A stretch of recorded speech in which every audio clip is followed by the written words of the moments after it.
have 3 areas where I think we need to be able to raise money.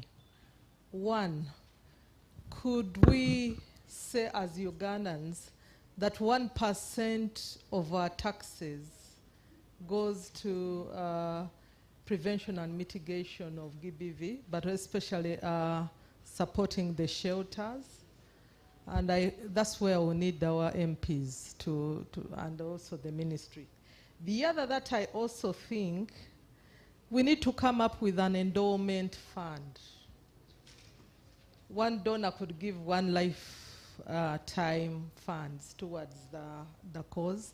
And then lastly, as religious leaders, we pledge that we will be able to provide space to be able to look after these ladies, children who are suffering. I know of one during COVID in Church of Uganda. The women came together and came up with their own way of shelter.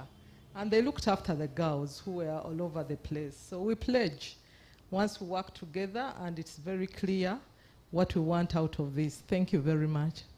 Thank you very much. Thank you for that concise and clear, and that commitment. Thank you very much. Shelter should also be provided to men and boys. Yeah, they are also victims of gender-based violence. Okay. So please just take that in mind. Thank you. I hear a hand. Yes. Thank you. I'm sorry, you'll introduce yourself afresh. Yes, my name is Annette Mpabulunjuwakabi. I head governance and peace at UNDP. UNDP, thank you. As well as the work on the EU UN Spotlight Initiative on eliminating violence against women and girls. So from the side of UNDP, really, we have been committed and continue to be committed to working out sustainable solutions to the response of gender-based violence. I appreciate the presentations that have been made by the Minister of Gender, Dr. Angela Nakafero, and Jean on some of the solutions in terms of resource mobilization. But I'm also alive to the fact that I think it's very important to also focus very strongly on the issues around prevention and dealing with the root causes, especially economic empowerment. And on the side of UNDP, we have really come in very strongly to support the economic empowerment of the GBV survivors, beyond some of the shelters that we are supporting in collaboration with the ministry, UN Women and UNRCO, as well as Action Aid. But what I would suggest that beyond the more traditional ways that we know in Uganda of resource mobilization, and bearing in mind that Jean has clearly told us that gender-based violence is a public health issue. I know that in Uganda, we have organized a number of campaigns, to respond to public health issues. Can the Ministry of Gender, rally all of us to organize even a big campaign that the public can contribute to in terms of putting aside, some money that can then support the GBV shelters? Of course, I appreciate what the Honorable Member of Parliament has said about, legislation.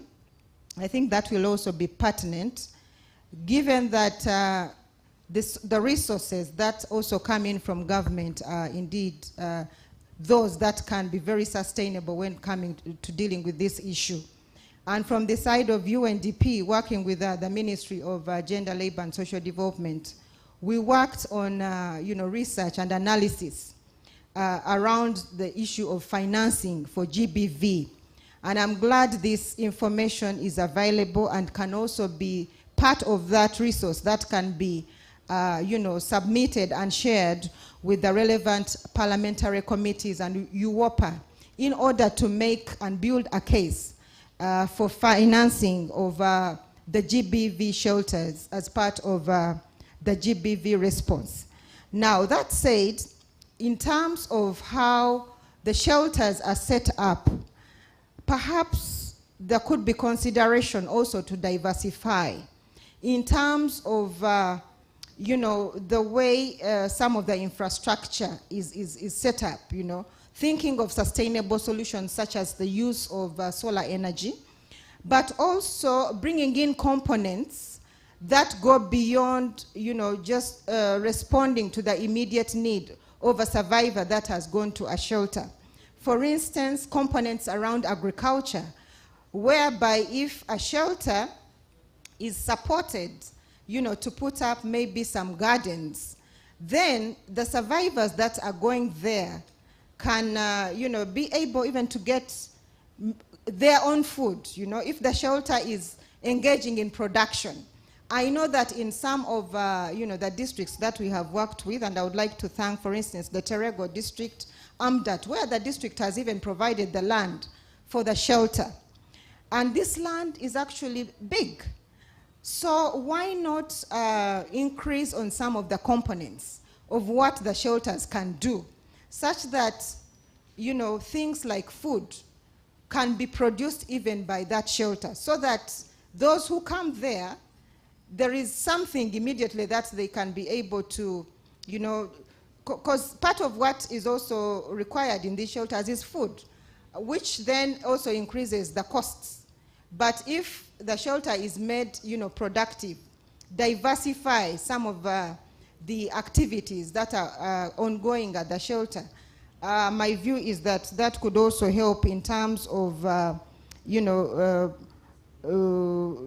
in terms of enabling some of the sustainable solutions for these shelters. Thank you. Thank you very much, UNDP. You are very well connected. So, Minister of Gender, take note, and thank you for the suggestions and the ideas and the support. And we hope you'll continue to support beyond Terego and Amodat, as you could see the other areas which need the support. Thank you. Thank you very much. We appreciate. Yeah, there's a hand at the back. I'm seeing a monopoly. We need to be gender sensitive. Go on, come on. Yeah, where are the men? They are listening and learning and unlearning at the same time. Good afternoon, everyone. Thank you. My name is Chigere Rose. I work for and on behalf of Women Rights Initiative in Jinja. We run the Nyonga Women's Shelter. And I want to just give a brief of our experience, because ours is a private shelter. We, over the last 7 years, we worked doing awareness and advocacy, but we realized that it is not, doesn't make sense if you can only do awareness and the women and children come in and you can't give holistic support. One of our staff brought in an idea that has really yielded, and suggested that we can learn a skill as staff, then use it to raise money, and eventually be able to construct a shelter. We learned how to bake. We baked for 3 years, bought land, and we were able to now have a shelter that can house 34 survivors, if it's full to capacity.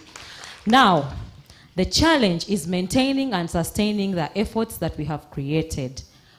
What has been very challenging, especially during COVID, is the influx of young girls and women that come to receive the services, but also how the referral system works.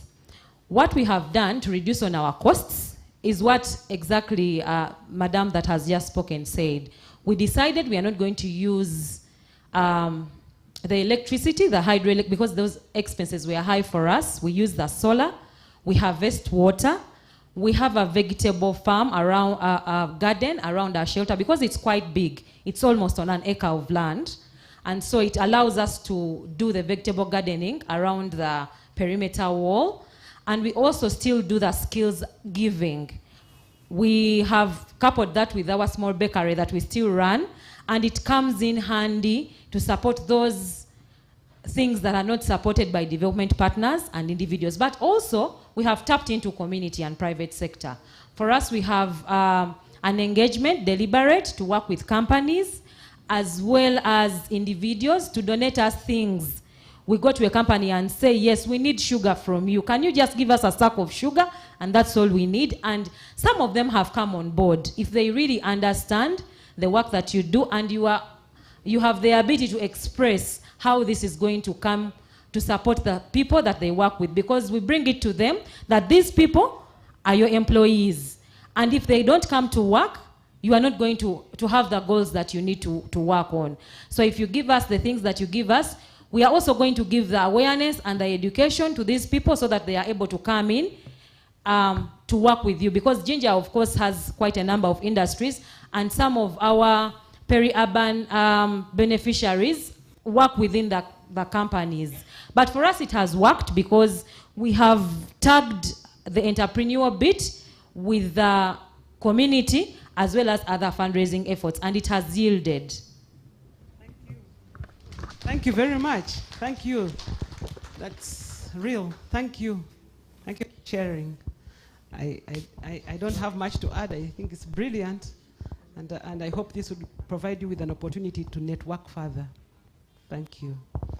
Yes. My name is Samudu Samuel, a performer. And one of the things I want to talk about today is, sometimes or so much we look outside and things far away from us, but ourselves have all the resources and whatever we need with us. And one, I want to talk from my perspective as a performer, that we can fundraise actually from within. For example, all of you here and all of us here enjoy our lives doing different things. If I organize the concert, for example, you will all pay to come. But how about if we organize the concert to fundraise for such a good cause? One of the things that have been left out are the arts. But remember, there are two things I want to note today. One, we have the name. Some of us can stand on the street and don't say anything, but everyone will recognize us. So if we set up something and we call people, then they will come in numbers. Some of us are musicians, others are poets, others are drama actors, call it whatever you want. And we have the ability, we have the name, we have the resources, both to fundraise, but also to sensitize masses. We don't only have the ability to fundraise, but we are also, some of us are also perpetrators. And if we are not involved, then we may do whatever we do even without knowing. So I'm asking today that can we involve even the other sectors, not just to look out for resources from the outside, but even from within. Thank you so much.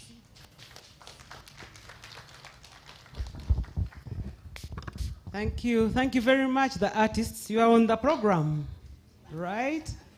So you are recognized, and I think it was mentioned, the alternatives.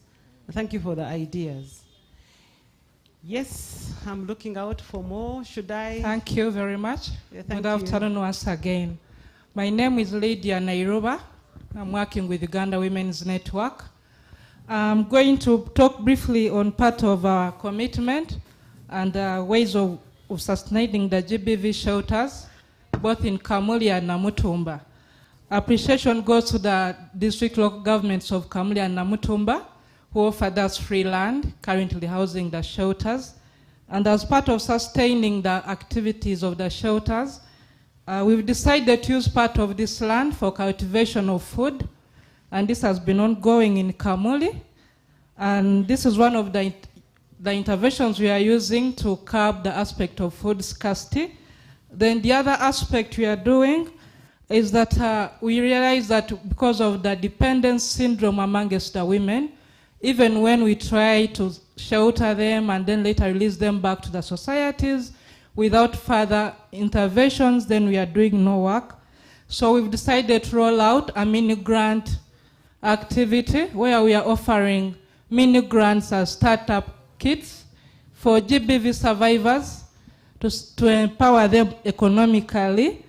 And then the other issue that we are doing is we offer legal aid to survivors of GBV. Thank you. Thank you very much. Thank you very much, Juanette, for sharing. I'd like to turn it over to the partners here, because as you note, from the program, the afternoon has been set aside for sharing experiences. So I'm going to give an opportunity to the Austrian Embassy, if you have any comment you'd like to make. If not, that's fine. Dr. Katia, do you have any comment you'd like to make? No? But you know, we know you support. Thank you. The Netherlands Embassy, you here? No? Norwegian Embassy? No? But your presence speaks volumes. Yeah? UNHCR? Yes, yes. Hadija Ali is my friend, my learned friend. We studied together at Georgetown, Leadership and Advocacy for Women in Africa program. And now we've met after 20 plus years. Wow. Welcome. More. Yeah. Yeah. So please give her, she's from UNHCR, to say something. It's a wonderful moment for us. Thank you very much, Madam Moderator, Dora, Kanabahita Biamukama. I know all three names. Thanks, Madam Commissioner. Thanks all dignitaries represented here. All the funders who have made this initiative a reality in this beautiful country of ours. My name is Nyanjagi Hadija Ali. I'm from UNHCR, and I just joined last week as the Assistant Representative for Protection. I come from the Middle East operation. I was in Baghdad, Iraq, and here I am. And why I got particularly attracted to this operation, I mean the refugee operation in Uganda, is the solutions perspective to it. I've been in numerous, emergencies in the entire career with UNHCR across, the globe. And I felt like after 23 years of working with UNHCR, I felt like I needed to be in a place of hope as I approach my retirement. So I'm happy to be here and very impressed, extremely impressed with voices I'm hearing from here, but also the commitment that this government has made and continues to make around the issues of gender equality and the overall, prevention, mitigation, and response to GBV in Uganda. I'm speaking out of ignorance, so forgive me if I really go out of line, because I'm quite new. I haven't been briefed by any of you, and I'm happy to network, so this is a good opportunity. But as I mentioned earlier, through the inclusion element and through the generosity of the Uganda government to host more than 1.5 million, actually now approaching 1.6 with the ongoing emergency in Congo, I think this is a good opportunity to also expand our thinking, and thanks a lot for the strategy that I've seen, to also piggyback on other donors who would maybe not necessarily focus on development aspects, but also who are engaged, for instance, in the refugee response, and who would be willing to team up and also contribute. We do have more than 100,000 refugees, for example, in the urban setup, mostly in Kampala. And I'm very impressed also about the idea of the one-stop center that Madam Commissioner has presented. So I see areas of additional partnerships from within the UN, not necessarily only looking at the development aspects, but also linking that to the whole, one UN response aspect and bringing in additional ideas and additional fundraising perspectives. And to this, I would be visiting the Ministry of Gender soon to learn more, because I'm still learning, and see where we could also expand our thoughts and partnerships towards this very, very, excellent initiative. So thank you very much for inviting us, and I'm happy to be, here. And I'm accompanied by my colleague here, Pauline, and she's our focal, GBV focal in the office, and she's been introducing me to some of you, and we'll continue to network. Thanks a lot. Thank you very much, Hadija. Thank you for that from UNHCR. Thank you. So you have a guest, Madam Commissioner, coming your way. Yeah, thank you. Sweden, is Sweden around? Would you like to make a comment? Yeah, yeah.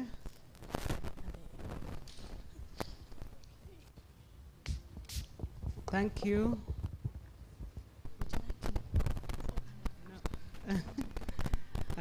We have the US Embassy. Is it here? No, no. Okay. We have the European Union.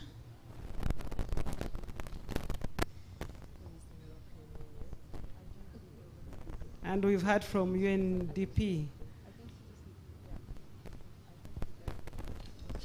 Any other UN agency that would like to make some comments, or partners?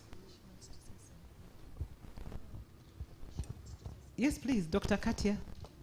Yes, thank you so much, Dora. Changed my mind. Embassy. I thought I'm going to say something. Thank you. You know that we are, as the Austrian Embassy, one of the biggest funders of the justice sector in Uganda. So definitely, you know, everything surrounding GBV is of big importance to us. And that's where I'm coming from, whereby I want to say that really, yes, supporting the shelters is very, very important, but let us also look at the systems helping to fight against GBV. And I'm specifically looking at the justice system and what needs to be done in terms of capacity building, you know, building the investigative capacity of the police, of the prosecution, having more staff in these agencies, especially also in the judiciary, having courts in the places, in the districts that are most, where GBV is most prevalent. So all these things, as Austria, we are supporting them by supporting the Access to Justice sub-program of the Ugandan government. But in addition, we are also supporting, together with the UN, with UNFPA, and with UN Women, the sessions, specialized SGBV sessions that help women gain access to justice faster and timely. And also we are looking right now actually together with UN Women at possibilities for the establishment of a specialized, institutionalized SGBV court in Uganda and SGBV justice system in Uganda. So that's just the comments I wanted to make. So we are committed definitely as Austria towards the fight against GBV. Thank you. Thank you. Thank you very much, Dr. Katia. Thank you. Yeah, and we thank you because you're the biggest funders. And really, this issue of shelters is part of the justice, law, and order aspect because it's part of legal aid.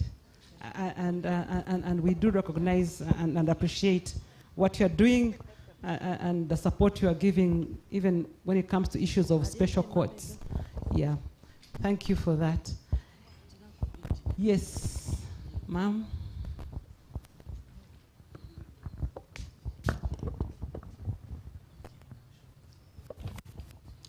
Thank you, Honorable Dora. I am Joan Nanyonjo from the Embassy of Ireland. Just a few comments. Generally to jog our memories. Many years ago, Ireland built 2 shelters in Busoga, one in Kamuli, one in Namutumba, and for 8 years, we ran these shelters through WONET and many other partners, and I guess that is what probably is being run by Netherlands at the moment. We also have 2 shelters up in Amdat, at Kalas, and Kirikirit in Amudat that are supported through now. Generally, I think We probably our support is a bit minimal at the moment, but we do our part in supporting the shelters. I just wanted that to be on record too. Thank you, Joanne, from the Embassy of Ireland. There's no support which is minimal. Because if we all bring minimal support, it becomes huge support. Yeah. So Commissioner Angela, kindly include that in the record. And we do apologize for the omission. No, it's very important for us to document and also have a proper record so that we can thank you appropriately, because as Jean may have said, when you are given money, this full-time person says thank you and says thank you again. That's part of fundraising. So Commissioner Angela, the fundraiser you'll get, I think needs to have more capacity strengthening, as you can see, and it needs to be, it's a full-time job. So thank you, Joanne, and again, apologies, but we do appreciate. Yeah, thank you. Yeah, I see another hand. Is there a hand here? Oh, there are two hands at the back.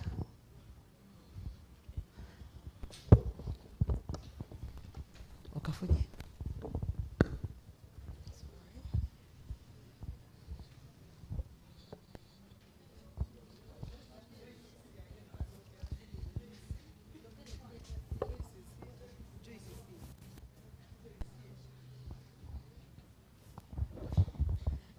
Good afternoon, all of you. I am Nachibuka Betty, working with Mildmay Uganda, and we are funded by CDC through PEPFAR, currently funding the Mubende GBV shelter. We shall commit to the GBV responsive budgeting such that we are always in touch with the actions and areas at the shelter, and we commit our funding and to the GBV shelter in Mubende. Oh, thank you very much. That's good news. That's what we wanted to hear. Thank you. And thank you for the support so far, Mildmay. Yeah. Can we, is there any other? There was another hand. There were two hands. Okay, good afternoon, everyone. Good afternoon. My name is Joyce Baker Nabwire. I work with Plan International Uganda as a technical someone. And I'm happy to be here and also take this opportunity to recognize myself as one of the pillars and foundations of the shelter establishment in Uganda.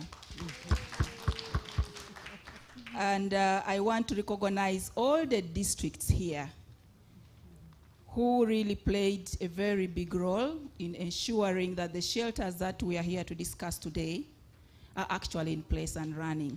And when I picture back where it all started and the journey we have moved up to where we are right now, I think God should have mercy and this work continues because it has transformed and changed a lot of lives of women and girls, but also men. So I just want to put in a few things. Many people have spoken about what happens when the survivors come to the shelter. It's quite a lot. But we also want to look at how do we put a stop to actually the escalating cases of violence against women and girls. One of the things that basically we looked at and can be done is basically strengthening the accountability mechanisms at all levels. We all know that at community is where cases come from, especially at family level. But we have a lot of structures that can help us basically handle and manage the cases at that level. Because what we want is to ensure that all of us in society are actually free from violence and we have safety and protection. And we know for those who may be victims of violence will require that longer term and shorter term healing process, which basically will require a lot of psychosocial support. So I am just saying that capacity building for the structures at community level could be one of the key areas that we should invest in to ensure that a woman or a girl or a man who has been violated should not be running from actually a community or a village level where we have an LOC1, we have a religious leader, we have a cultural leader at that level, running to the shelter it's because the safety at that level is not guaranteed. So how do we strengthen that? 2 is basically trying to look at the area of economic empowerment. We all know that financial empowerment is basically one way where all of us can be guaranteed of our fallback position. And I think this has been one of the integrated services of the shelters. But because of the resources, I think so many women have not been benefiting. But I'm also looking at going forward. How have we prepared and positioned women in all the areas where our shelters are to be able to effectively participate in the parish development model? Could that be an area where something can change the lives of women in terms of economic empowerment? And then lastly is, as we go forward and look at sustainability of the shelters, are we looking at the changing face of GBV right now? I think when Madame Nakafero was presenting, the statistics were showing that 11,157 men have been victims of violence as well, and they have reported cases. What does this mean? How are we working to support men who are actually perpetrators, as we know, but they can also be victims of violence? So bringing men on board to change their mindset and perceptions and helping them embrace, the positive masculinities will be another way for us to go to ensure that going forward, as we are looking at how women can survive at the shelter, how are we putting a backstop where the whole problem is starting from? Otherwise, thank you so much. Thank you, thank you. Thank you very much for recognizing yourself. Say your name again. It was very... My name is Joyce Bekanabwire, and I worked with Action 8. And so when the shelters were being established, I was on board. But once an Action Aider, always one shall be. So right now I'm with Plan International, but I built a big block, so that's why I want to recognize myself. Thank you so much. Absolutely. We recognize you too. Thank you. Yeah, I think you've brought out several points, and they are well taken. The aspect of engaging men keeps on coming up, and I think we need to take it on wholeheartedly. The JELOS under the Austrian Embassy is definitely supporting perpetrators, rehabilitation of perpetrators, because if you don't support their rehabilitation, then you'll have a continuous cycle and higher cases of recidivism. A case is told of someone who was released from Ruzira after serving his sentence. Before he reached his home, he raped a woman whom he found in the field. So rehabilitation is very important. And as I know, Uganda Prison Service right now has a sexual offenses rehabilitation program, which is very good. It's called SOAP. So those who attend it think it's only about soap making, but it is a serious sexual offenses rehabilitation program. And we must engage men and community actors, because most of these are the gatekeepers. And it's one of the most sustainable ways. And I agree with you on the financial as well as the attitude change. There were some hands at the back. I'd like to also have an idea about time. What's the time, Angela? It's 45 minutes past midday. So we have 15 minutes to 1. 10 minutes to 1, so we shall push it up to 1. Is that all right? I think that's good for the program. We are handling 2 issues together. What can you do? Now we want to hear from local government. I'm really happy about that. Actually, I was going to call upon you. Yes. Thank you, sir. Mm-hmm. Thank you, Dora Vyamkama. Your face is not new, and I want to thank you for the good job you are doing. Dr. Mutunji Robert is my name. Doctor in the capacity, I'm working on my PhD in health policy. Kao Mubende.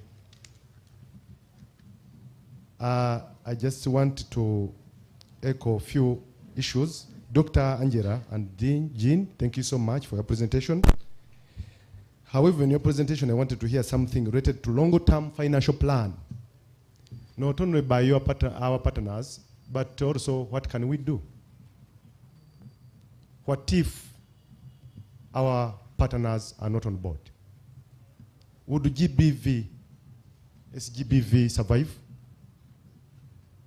If that question is answered, then the onus is on us to start creating, to start looking outside the box. How do we create sustainable of SGBV into our developing countries? We want to also hear if church can stand with us in providing land. Local governments have been inflicted by Kabaka's land. So if Kabaka chases away from the land, will SGBV also survive? That's the question I wanted to hear. Our stakeholders, especially religious leaders, how do we handle this, especially in sustaining land for SGBV? An example is Mubende, an example is Masaka, where we have been having SGBV success. But Kabaka is chasing away from the land. So are we going to carry the younger baby wherever we go? That is the solution that are attached to religious leaders, to help us and attach land to our baby.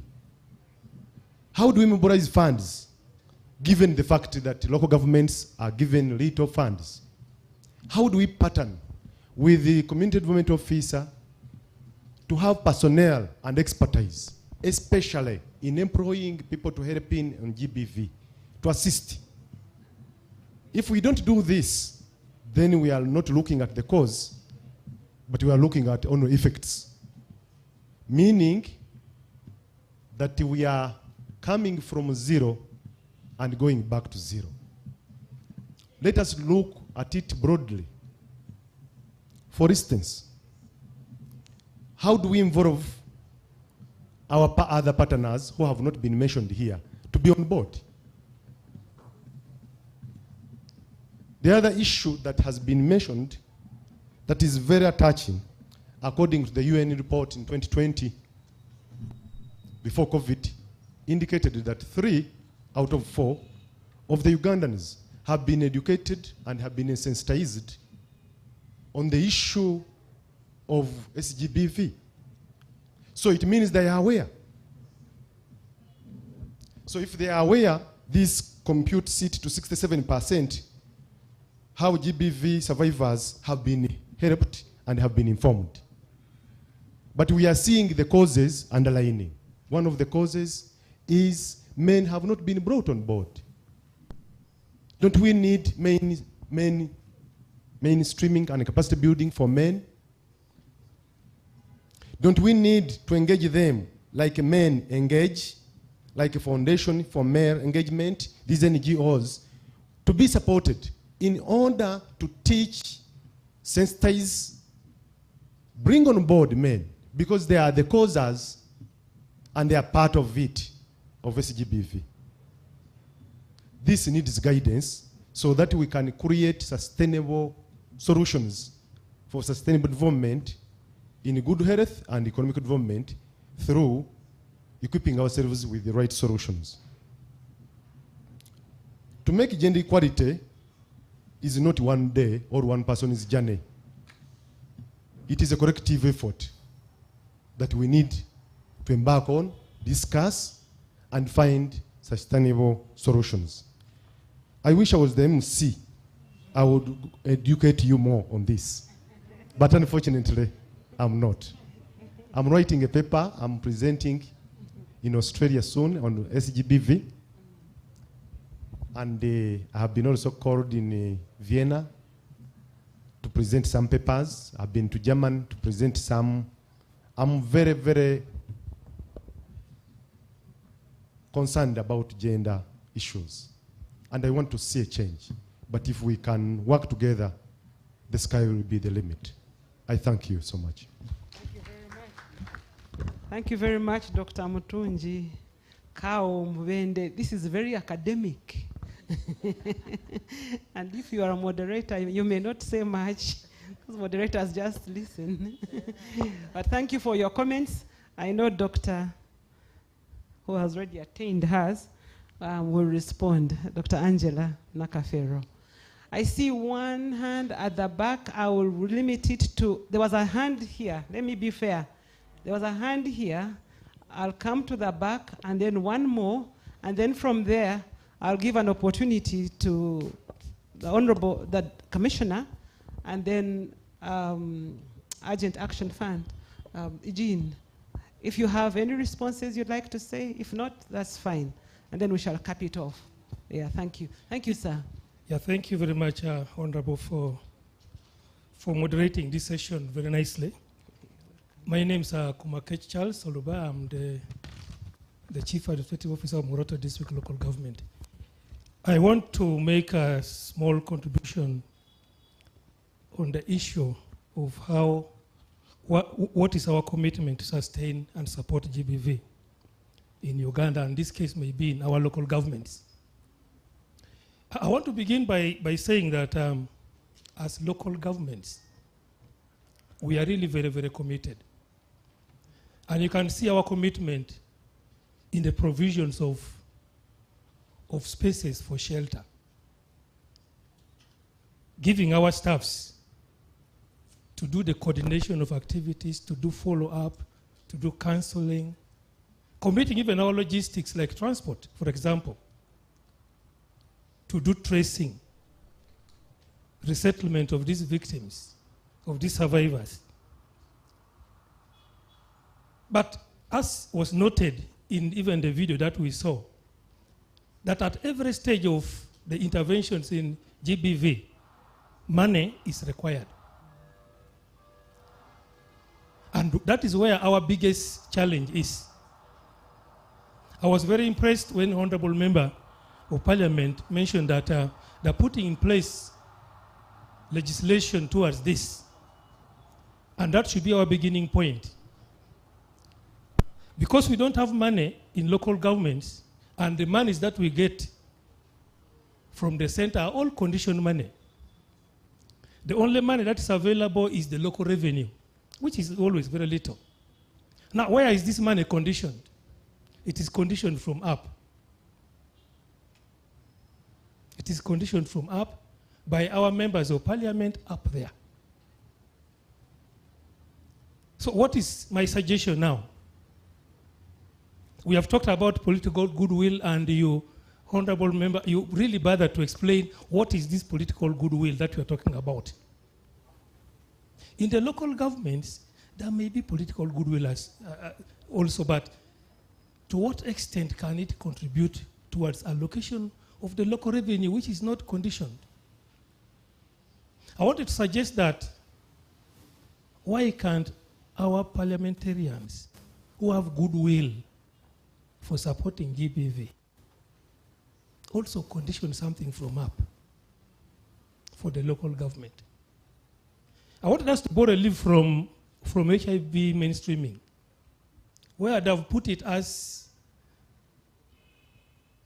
a must that every local government must contribute in its budget 0.01%, and we are complying because it is put as a law for us. It's a requirement in our budget. Why can't we have something like that for GBV? Because if you leave it for us as local government level to convince our honorable councillors at that level, our politicians at that level, that they give part of this local revenue for GBV, it will be so meager that it cannot even support just mere tracing. It cannot even provide food. So as we talk about legislation, as we talk about good political will, I wanted something put in law that can compel local governments to do something like that. Thank you very much for listening. Thank you very much. Your comments are very clear. I think they are being captured, and I'm also capturing them, and maybe I'll go through them at the very end for the Honorable Commissioner's response. Yes, sir. There's a gentleman at the back. I promised him, and then we shall end with the beautiful voice of a lady.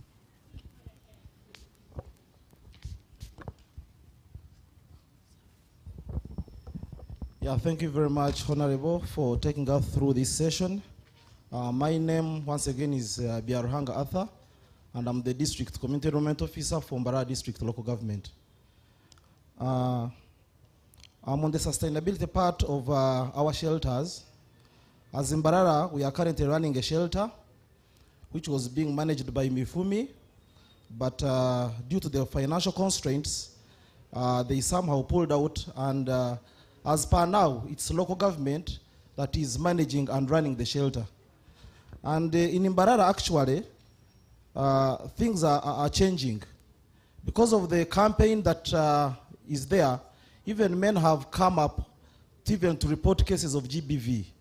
And things are changing. So we should not only look at our ladies, but also see how we can protect the men.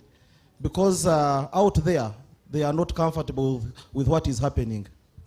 On the sustainability part, as Mbarara District, already council has allocated land to the GBV shelter as part of its commitment and sustainability. The other contribution is that through the Chief Administrative Officer who is here with us, they have committed to allocate part of local revenue to ensure that the staff that is at the shelter currently is facilitated to ensure that he handles GBV related work. The other one is that we have allocated a CDO to the shelter so that he helps in conflict tracing, in support with the other staff that is currently at the shelter. Then we have also strengthened the referral pathways, and we have a strong coordination with the Legal Aid Project, which is giving legal support to the survivors and also the police section. There is need for coordination because some of us who refer some victims to police, we normally say that police is not helping them, but it all depends on how local government is closely partnering with police to ensure that such cases are responded to.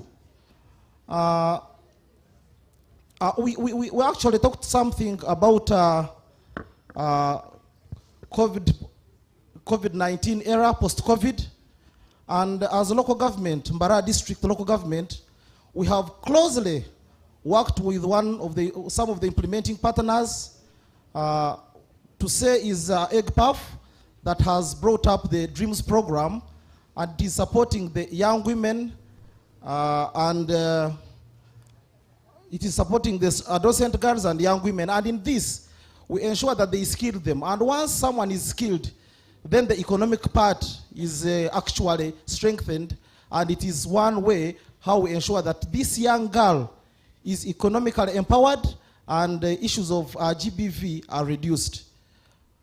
So those are some of the areas where Mbarara District has taken a step at least to ensure that GBV is carved out.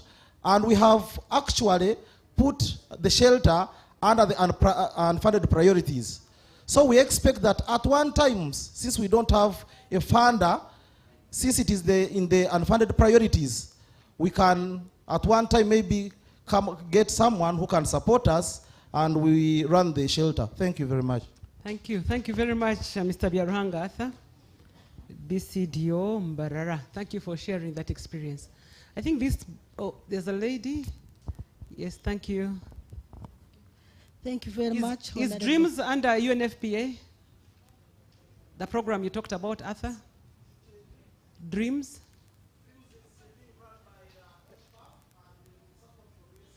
USAID. Okay, thanks. Thank you very much, Honorable Dora. All protocol observed. I'm from Masaka, from Cow. All protocol observed. In addition to what my colleagues have said, also add our voices in Masaka. We have also allocated land for the purpose of GBV shelter. I urge my colleagues, Chief Administrative Office and other representatives, go back in your councils, they do so. I just want to add my voice. However, what we have done as Masaka, we have mobilize some funding from some NGO. In fact, that Oko refugee you hear works in Masaka is an NGO. When Mifimi left, we wrote proposals, and later on we got that NGO. So our colleagues can also look around some NGO which can support. We also urge this shelter to refer some of the victims. For example, you find a child is sexually abused, is still young, he cannot stay in the shelter for long. Fortunately for us in Masaka, we have an NGO called Home Free, deals with fostering. We attach that child to a foster family so that she doesn't go back to the same family where she was sexually abused, and she will continue to be sexually abused. Thank you very much. Thank you. Thank you very much. Kao Masaka. We come from the same area somewhere in the Midwest. Jojo. Thank you for the great work. Yeah. I think this kind of gives us a very good idea. The afternoon will be given to the different local governments to be able to share more information on this subject matter. I am flexible. I see a hand at the very back. This is the year. This is the very last, this point, and then we shall, because I don't want to interfere with your right to lunch. Yes, Angela, you're saying? Yeah, it's lunchtime. I know, I appreciate, but we also started when we did.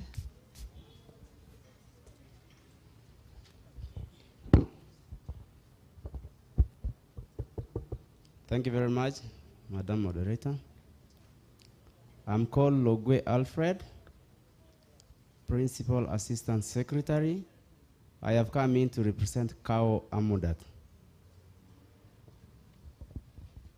First and foremost, I'd like to recognize all the dignitaries present here in your various capacities. Amudat is one of the beneficiaries of the GBV shelter. It is at its completion, it is over, we are waiting for some equipment to start off. But before then, we had shelters in Kalas and Katikit, supported by various IPs, among them Nau and very many others. I want to put this one categorically that all the districts are not the same. As we move towards sustainability,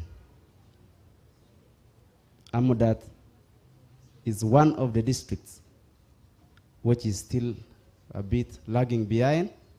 Just to give you a hint is that 6% literacy level, meaning 94% do not know how to read and write. Recently, we've just added the schools. We had 11 primary schools. It is now 22 primary schools. We have 2 secondary schools. We have 11 health centers and 1 health center 4. So you cannot compare Amudat to any other part of the districts within Uganda. So I request that the sustainability should take time. First of all, I want to tell you that we are committed as a district government to provide a VIP toilet to the newly built shelter. Thank you. We are providing staff as a district. Much as the staffing levels are too low, below 50%. But we shall strain to support it. We have provided land for the shelter. We have political will, but where is the money? So mine is to call upon, I think our revenue is too low, almost in the whole country, around less than 40 million per annum. So can you translate that? How do you support? When you tell me we commit funds, the commitment should come from the central government, not from the local government. We are willing to give out the funds as long as it is conditional. I also want to bring forward some recommendations towards the GBV shelter in Amudat. Currently, can you do that in the afternoon, please? Okay, thank you. Thank you. Sorry. I think that do it in the afternoon because we have space for that. Okay, thank you. Thank you very much. Thank you for sharing. I think we'll stop here for now. I'll invite the commissioner, but as she comes on board, maybe just to highlight some of the major issues, but she may have captured others. There was a question on long-term financial plan. I think she answered this to some extent. She said that it's linked to the National Plan 3, NDP 3, if I remember very well, but let her, she'll talk about it more. And I agree with you on, the second point was on the issue of if you don't have interventions from partners, what are you doing yourself? It's very, very important because as far as I know, Uganda is a duty bearer. And when you consider some of the instruments we have signed on to, like the International Conference on the Great Lakes Region, Protocol on Gender-Based Violence of 2006, which was followed by the Kampala Declaration on GBV of 2011, it is very categoric. We have to handle this issue with sensitivity, and we need to have recovery centers. In my interpretation, shelters are just the beginning of a recovery center. They can be scaled up to become fully fledged one-stop centers. I was privileged to be at Isangi in the Republic of Rwanda in 2009 when it was opened by the First Lady. And we need also to benchmark quality. What do you call a shelter? What should it have at a minimum? So I think this is a very credible question and it will be answered. The second point I noted is that land. Land is a very critical resource. And I'm glad to note, Madam Honorable Commissioner, that most of the districts are willing to offer land. A comment was made to involve the Interreligious Council because most of the faith-based organizations have a lot of land. And then there's also the challenge of Kabaka's land. I know that the Kingdom of Buganda, if approached properly, would also provide land. It's been gracious in other ways. I don't think that it would refuse to grant land, given the history that it has had of being gracious and accommodative and assimilative when it comes to these issues. So one, financial plan, two, the issue of land. Then I think the issues of gender inequality, the causes, yes, the prevention, yes, local government funding. I would like to challenge you that funding and financing of government programs is grassroots oriented, right from sub-county level to district level, then coming up to parliament. So the ground swelling has to come from the local level, whereby the local community will say, we are identifying this issue as a major issue. Because if you wait for parliament to act and it doesn't have the evidence-based aspect of it, even the aspect of political will not hold water. So please, as you go back to your communities and as you do research, please help the parliamentarians and the higher government levels to be able to prioritize this issue so that it moves from unfunded to funded and to the percentage which was being proposed by the Interreligious Council.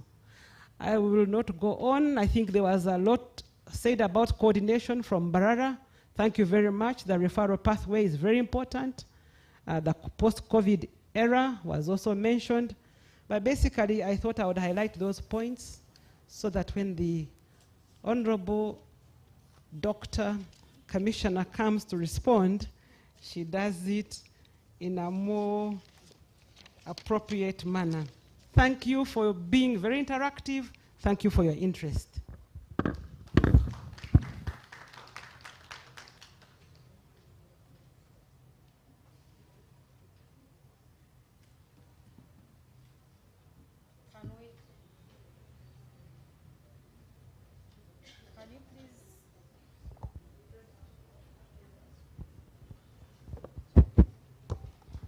Can you please join me to thank Honorable Dora for moderating the session?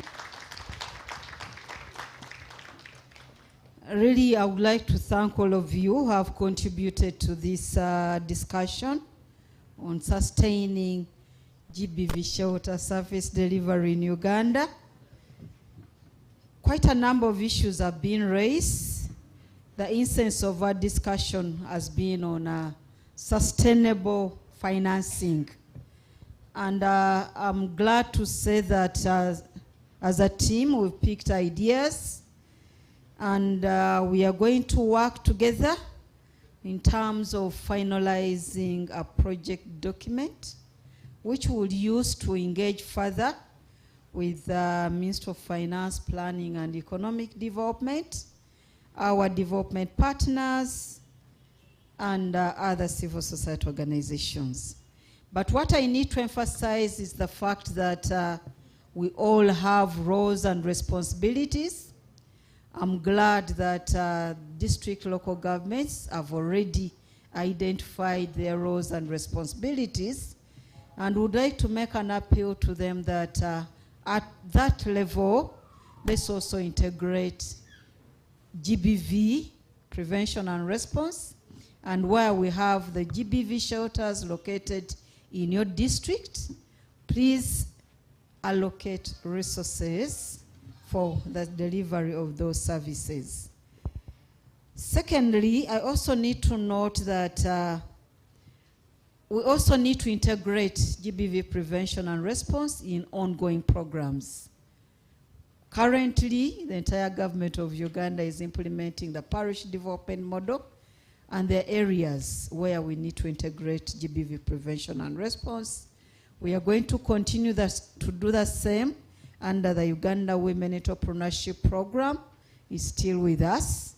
We are also going to do the same under the project on generating growth and productivity opportunities for women enterprises.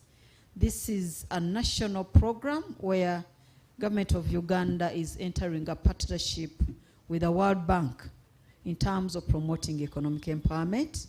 But already GBV prevention and response is integrated, not necessarily in terms of establishing GBV shelters, but strengthening services for GBV prevention and response. We are also in discussion with other development partners, ladies and gentlemen, as we finalize the project document. Our discussion with the African Development Bank is at advanced stages.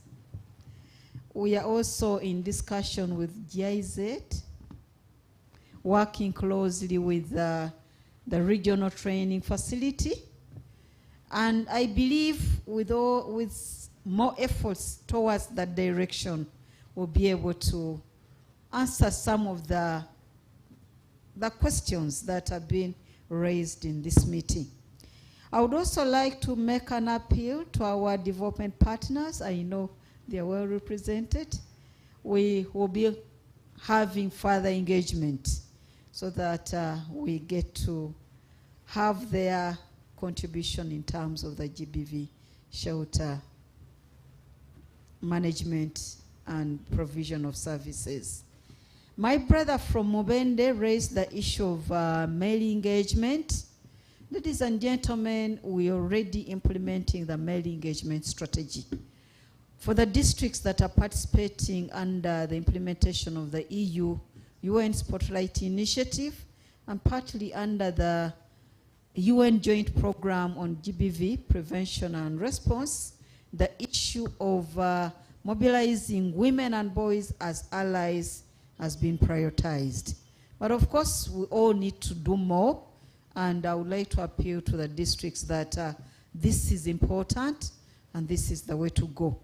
We are also scaling up our efforts to work closely with the Uganda Prisons Service, where we want to really focus our efforts on rehabilitation of the perpetrators, because we don't want them to go back to the community and recommit the same offenses.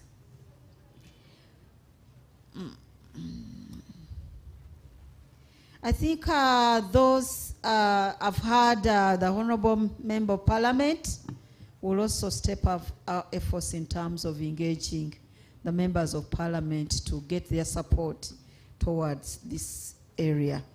So, ladies and gentlemen, I thank you very much for the ideas generated, and I'm also counting on all of you in terms of supporting our efforts to sustain the services of the GBV shelters. I thank you very much.